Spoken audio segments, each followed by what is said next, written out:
Hello दोस्तों, स्वागत है आपका हमारे चैनल चंदन एकेडमी में। आज का हम इस वीडियो में कक्षा 10 गणित का जो प्रश्नावली 3.1 है उसका हम क्वेश्चन नंबर 2 बताएंगे दोस्तों। इसके पहले का पार्ट में क्वेश्चन नंबर 1 बता दिए हैं। यह चैप्टर बोर्ड एग्जाम के लिए बहुत इंपॉर्टेंट है दोस्तों, क्योंकि इस चैप्टर से दोस्तों आपके बोर्ड एग्जाम में 18 नंबर का प्रश्न पूछा जाता है और आपको पास होने के लिए 23 नंबर की जरूरत होती है। तो यह और इस चैप्टर को बहुत ही आसान भाषा में आपको समझाएंगे, कुछ भी रटने की जरूरत नहीं दोस्तों। अगर आपको गणित नहीं समझ में आता है तभी भी हम एक एक टॉपिक को अच्छे से समझा दिए। आप ध्यान से वीडियो देखिएगा, आपको सारा चीज समझ में आ जाएगा। अगर आपने क्वेश्चन नंबर 1 नहीं देखा है तो हमारे व्हाट्सएप नंबर पे संपर्क कर लीजिए इसके पहले का पार्ट देखने के लिए तथा कक्षा 10 बोर्ड एग्जाम की तैयारी के लिए। तो देखिए क्वेश्चन नंबर 1 क्या दिया। क्वेश्चन नंबर 1 दिया है दोस्तों, क्रिकेट के एक कोच ने 3900 में 3 बल्ले और 6 गेंद खरीदे। क्या दोस्तों, 3900 रुपया में 3 बैट और 6 गेंद खरीदा गया। उसके बाद आगे दिया दोस्तों, बाद में उसने एक और बल्ला यानी बैट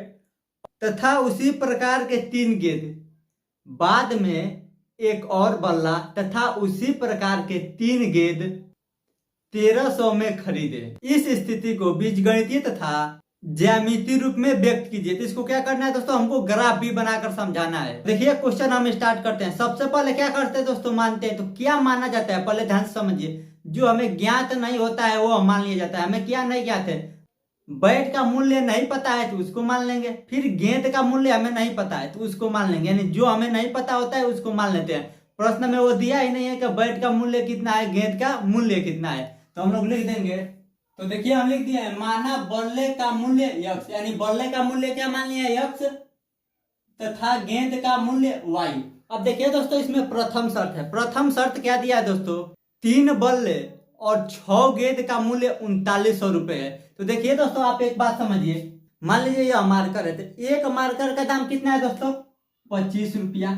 तो यह 2 मार्कर का दाम कितना हो जाएगा, तो इसमें हम 2 का गुणा कर देंगे तो 2 मार्कर का दाम निकल जाएगा। तो 25 दूना 50, यानी 2 हमारे मार्कर का दाम कितना हो गया, 50 रुपया। इसी प्रकार हमें 3 मार्कर का दाम पता करना होगा, तो 25 में 3 का गुणा कर देंगे तो कितना हो जाएगा, 75 रुपया। एक बल्ले का दाम कितना है दोस्तों, x रुपया है।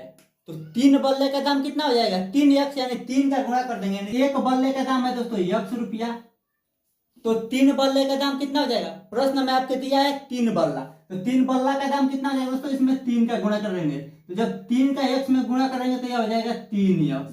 तो यहाँ पे क्या लिख देंगे, 3x। फिर उसके बाद क्या खरीदा गया दोस्तों, 6 गेंद, यानी 6 को क्या खरीदा गया है, गेंद। तो एक गेंद का दाम y रुपया है। देखिए एक गेंद का दाम y रुपया, तो 6 गेंद का दाम 6 का गुणा कर देंगे तो 6y हो जाएगा। प्लस क्या लिखेंगे, 6y बराबर कितना रुपया में मिला है दोस्तों, 3900 रुपया में। इसको मान लेंगे समीकरण नंबर 1। यह हो गया दोस्तों प्रथम शर्त से। द्वितीय शर्त में आगे क्या दिया है दोस्तों, एक बल्ला और 6 गेंद खरीदने में कितना रुपया लग रहा है, 1300 रुपया। तो हम लिखेंगे यहाँ पे द्वितीय शर्त से। द्वितीय शर्त क्या है दोस्तों, एक बल्ला है तो एक बल्ला का मूल्य कितना है, x रुपया प्लस, और गेंद कितना खरीदा गया है, 3, यानी 3 गेंद का दाम कितना हो जाएगा, एक गेंद का दाम है y रुपया, तो 3 गेंद का दाम हो जाएगा 3y रुपया, बराबर कितना रुपया लगा है, 1300 रुपया। इसको मान लेंगे समीकरण नंबर 2। अब हम लोग क्या करते हैं दोस्तों, तो सबसे पहले हम लोग लिखेंगे दोस्तों समीकरण 1 से। समीकरण 1 क्या है, 3x प्लस 6y बराबर 3900। 3x प्लस 6y बराबर 3900। इसके बाद क्या करते हैं दोस्तों, एक बार x बराबर 0 मानेंगे, एक बार y बराबर 0। तो यहाँ पे लिखेंगे माना x बराबर 0। अब देखिए दोस्तों यहाँ पे x का मान कितना रखेंगे, 0, तो यह लिखेंगे 3, बीच में कुछ नहीं है तो क्या है, गुण है। x की जगह पे क्या रखेंगे, 0। फिर प्लस है तो प्लस, 6y है तो 6y लिख देंगे, बराबर है तो बराबर, फिर क्या है 3900। अब फिर क्या करेंगे दोस्तों, देखिए अब यहाँ पे क्या है, किसी भी संख्या का 0 में गुणा करते हैं तो वो क्या होता है, 0 हो जाता है। तो 3 का 0 में गुणा करेंगे तो यह 0 हो जाएगा, खत्म हो जाएगा। तो क्या बचेगा, 6y बराबर 3900। अब देखिए दोस्तों जब बराबर की इधर गुणा में रहता है तो उधर जाएगा तो क्या होगा, भाग्य में यानी बटे में। देखिए यहाँ पे बीच में कुछ नहीं है तो क्या है, गुणा है। तो जब बराबर के इधर गुणा में रहेगा तो 6 को बराबर के इधर भेजेंगे तो यह बट्टे में चला जाएगा। देखिए तो यहाँ पे लिख देंगे y, 6 को बराबर के उधर भेज देंगे तो यह हो जाएगा 3900 बट्टे 6। 6 क्या हो इधर से इधर जब आएगा तो बट्टे में आ जाएगा। 3900 में 6 से भाग देंगे तो आएगा दोस्तों 650। आप भाग देकर देख लीजिए क्योंकि हम भाग देंगे तो ज्यादा टाइम लगेगा। तो y का मान हो जाएगा दोस्तों 650। अब देखिए दोस्तों बिंदु ज्ञात करने के लिए सबसे पहले x का मान लिखेंगे फिर कामा y का मान लिखेंगे। तो x का मान कितना माने हैं 0 तो यह हो जाएगा 0 कामा y का मान कितना आया है 650। तो यह क्या हो गया दोस्तों एक बिंदु हमें ज्ञात हो गया। फिर अब हम लोग क्या करेंगे दूसरा बिंदु इसी से ज्ञात करेंगे। तो दूसरा बिंदु को ज्ञात करने के लिए हम y बराबर 0 मानेंगे। तो यहाँ पे लिखेंगे माना y बराबर 0। जब y का मान 0 मानेंगे तो y की जगह पर क्या रखेंगे 0। तो यहाँ पे हम लोग लिखेंगे 3x प्लस 6 गुणे 0 बराबर क्या हो जाएगा 3900। अब देखिए यह 3x है तो 3x हो जाएगा और 6 का 0 में गुणा करेंगे तो 0 क्योंकि किसी भी संख्या का 0 में गुणा करेंगे तो यह 0 हो जाएगा यानी खत्म हो जाएगा। क्या बच जाएगा 3900। अब देखिए फिर 3 क्या है बराबर के इधर गुणा में है क्योंकि यहाँ बीच में कुछ नहीं तो गुणा है तो बराबर के इधर जाएगा तो बट्टे में यानी भगे में हो जाएगा। तो यहाँ पे क्या बच जाएगा केवल x 3 को इधर भेज देंगे तो यह हो जाएगा 3900 भगे या बट्टे 3। 3900 में 3 का भाग देंगे तो आएगा दोस्तों 1300। तो यह x बराबर क्या हो गया दोस्तों 1300। x का मान कितना आ गया 1300 और y का मान कितना है 0। तो हम बिंदु को दूसरा बिंदु को लिखेंगे x कामा y। तो सबसे पहले x का मान लिखते हैं तो x का मान कितना है 1300। तो यहाँ पे हम लोग लिख देंगे 1300 फिर कामा है तो कामा फिर y का मान कितना है 0। तो यह हमें क्या हो गया दोस्तों दो बिंदु प्राप्त हो गया। एक यह हो गया और एक यह हो गया। समीकरण एक से दो बिंदु प्राप्त हो गया। अब हम लोग समीकरण 2 से दो बिंदु प्राप्त करेंगे। एक बार x का मान 0 मानेंगे फिर y का मान 0 मानेंगे। तो यहाँ पर हम लोग लिखेंगे यहाँ पे लिखेंगे दोस्तों समीकरण 2 से लिख दिए हैं समीकरण 2 से। यह क्या है समीकरण 2। अब उसके बाद क्या करेंगे यहाँ पे लिखेंगे माना x बराबर 0। देखिए x का मान कितना रखेंगे 0 फिर प्लस है तो प्लस 3y है तो 3y बराबर कितना है 1300। अब देखिए यह 0 है तो 0 खत्म कर देंगे। किसी भी संख्या में 0 जोड़े या घटाए कोई फर्क नहीं पड़ेगा। क्या बच जाएगा दोस्तों 3y बराबर 1300। अब देखिए 3 इधर गुणा में है तो बराबर किधर जाएगा तो बट्टे में हो जाएगा। तो यह हो जाएगा y बराबर 1300 बट्टे 3। अब देखिए दोस्तों 1300 में हम लोग 3 से भाग देंगे तो आएगा दोस्तों 433.33 यानी 3 बार बार आता रहेगा। तो y का मान कितना आ गया 433। तो यहाँ पे लिख देंगे y बराबर 433।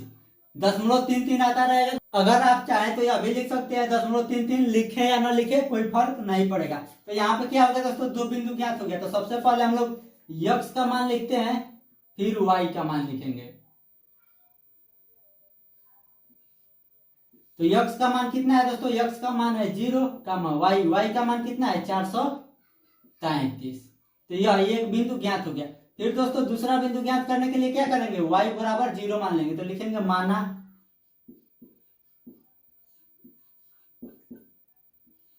तो इस समीकरण में क्या करेंगे दोस्तों y की जगह पर 0 रख देंगे। तो यह x है तो x लिख देंगे प्लस है तो प्लस 3 है तो 3 गुणे y की जगह पर क्या रखना है 0। तो यहाँ पे रख देंगे 0 बराबर यह हो जाएगा 1300।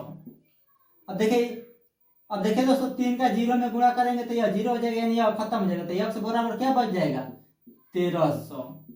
तो अब यहाँ से क्या करेंगे हम लोग बिंदु निकाल लेंगे। तो x का मान y लिखते हैं।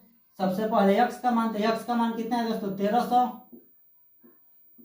फिर कामा y का मान लिखते हैं। y का मान कितना है 0। तो यहाँ से भी दोस्तों यहाँ से भी हमें दो बिंदु ज्ञात हो गए यह एक बिंदु और यह एक बिंदु। अब देखिए दोस्तों इस समीकरण का दो बिंदु और इस समीकरण का दो बिंदु को हम लिख लेते हैं। उसके बाद आपको ग्राफ पे समझाते हैं।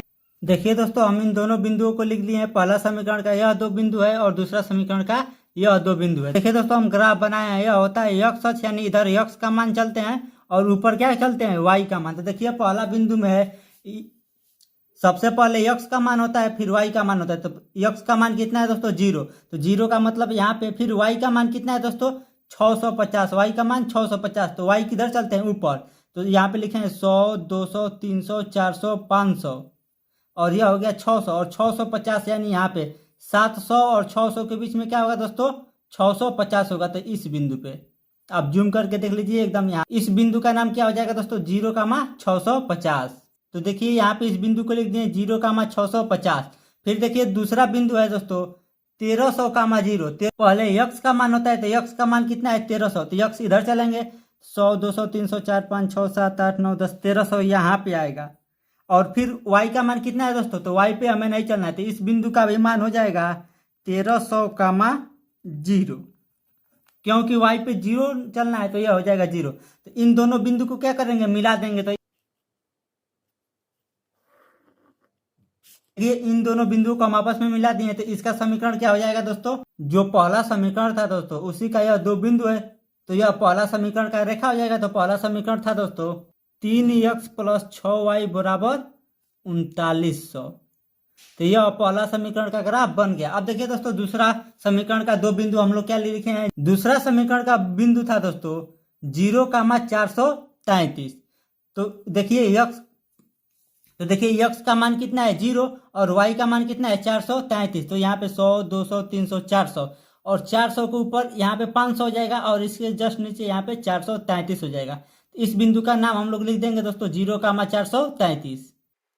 इस बिंदु का हम लोग नाम लिख देंगे 0,433। फिर अब देखिए दोस्तों दूसरा बिंदु में यक्स का मान कितना है दोस्तों 1300, तो 1300 यक्स पे यहाँ पे आएगा, और वाई का मान 0 है, तो यही बिंदु हो जाएगा। तो अब हम लोग क्या करेंगे, इन दोनों बिंदु को मिला देंगे, तो